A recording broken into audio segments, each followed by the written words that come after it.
Do I think Blackwatch would ever have been commissioned as a commercial piece of theatre?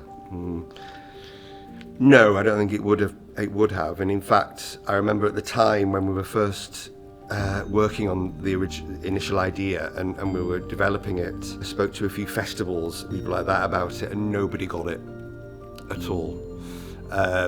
And you know, as well as that, the military were so unpopular at the time because nobody knew what was happening. Nobody knew what experience those lads were having. And it's never really operated on a commercial stage. It's always been part of the National Theatre of Scotland. I mean, I've always tried to be very careful about what the capacity is because it is in those seating banks either side of a traverse stage.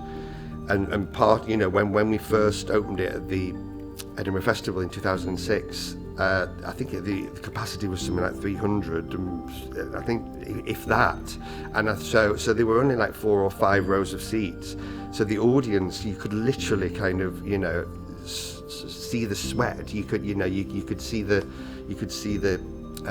spit coming out of the actors' mouths. It was an incredibly intimate, immersive, almost immersive experience. And Gareth Fry, our sound designer, put these incredible bass speakers all around the thing, so it felt like when the explosions happened, it felt like they were in the field with them. That's why subsidised theatre is so important, because without that, you don't have plays like Blackwatch, which become commercial successes as well, or can become massive commercial successes.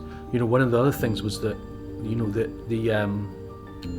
it was a very expensive process putting the play together as well, and finding the people, researchers and things like that, and then the whole process of writing it and the whole process of the rehearsal period, which again was double the length of usual. So yeah, I think it's very important that we still have that subsidised theatre sector, or we possibly lose the future productions like that.